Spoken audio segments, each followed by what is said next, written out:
আমি ডক্টর শান্ত আপনার মন্তব্য শুনি। এই যে ৭১ এবং ২৪কে মুখোমুখি দাঁড় করানোর এটা একটা ভিন্ন রাজনৈতিক ন্যারেটিভের মানে একটা মনস্তত্ত্ব থেকে আসছে।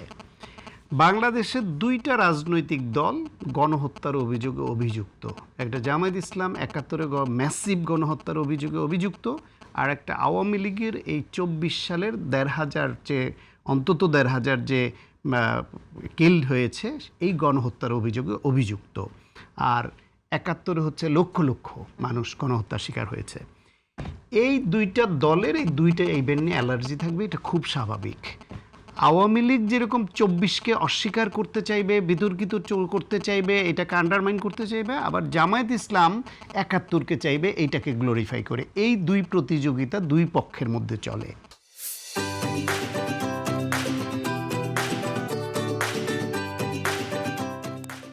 এনসিপির যেহেতু আগের কোনো ইভেন্ট নাই, নতুন দল, তাদের হাতে একটাই ইভেন্ট ক্যাশ করার মতো আছে, সুতরাং তাদের কাছে ২৪কে আপফোল্ড করতে হইলে তাদের ওই জামাতের সুরে মৃদু সুরে হইল, অথবা তাদের মধ্যে সাবেক শিবির করা যে গ্রুপটা আছে তাদেরকে ওই ৭১কে একটু কটাক্ষ করতেই হয়, এটা তাদের রাজনীতি।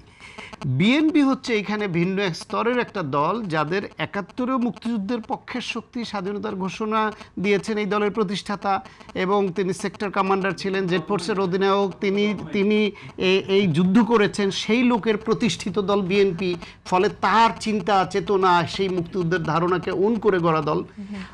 আর ২৪-এ এসে সেই বিএনপির ভূমিকাই সবচেয়ে বেশি, তাদের নেতাকর্মী নিহত হয়েছে বেশি, তাদের নেতাকর্মী বড় দল হিসেবে মাঠে থাকা ফোর্সও বেশি, তাদের ১৬ বছরের ত্যাগও বেশি। সুতরাং বিএনপি চাইবে আবার ৭১ এবং ২৪ দুইটাকেই আপফোল্ড করতে, ফলে বিভিন্ন ফ্র্যাকশন হয়ে গেল। এইটা হচ্ছে দলীয় রাজনীতি, এবং কে কিভাবে নিজের রাজনীতিটাকে তুলে ধরবে সেই প্রতিযোগিতার অংশ। কারো ৭১ শুনলে গায়ে অ্যালার্জি হয়, অ্যান্টিহিস্টামিন দিয়ে ওই অ্যালার্জি বন্ধ করা যায় না।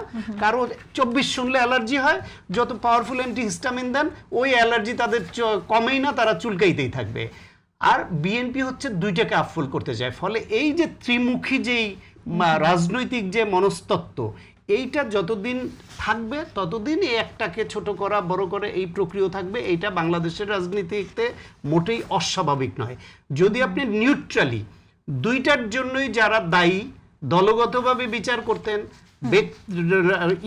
যাদের সংশ্লিষ্টতা তাদের বিচার করেন, আজকে মুসলিম লীগকে বড় করে দেখিয়ে বড় দল বলে জামায়াতকে ৭১-এর ভূমিকায় আপনি বলবেন প্রধান বিরোধী দল না আন্ডারমাইন করবেন, সেই সুযোগ মোটেই নাই।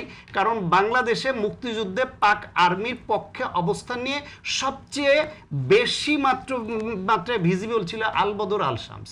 আলবদর আল শামসের প্রধান কারা ছিল? এই জামাতের নেতারা, তখন ছাত্র সংঘের নেতা তারাই ছিল। হ্যাঁ, সুতরাং তারা প্রয়াত হয়েছেন, আমি আর তাদের নাম উল্লেখ করে বিতর্ক বাড়াতে চাই না। শেষ করে দিতে হবে আমাকে।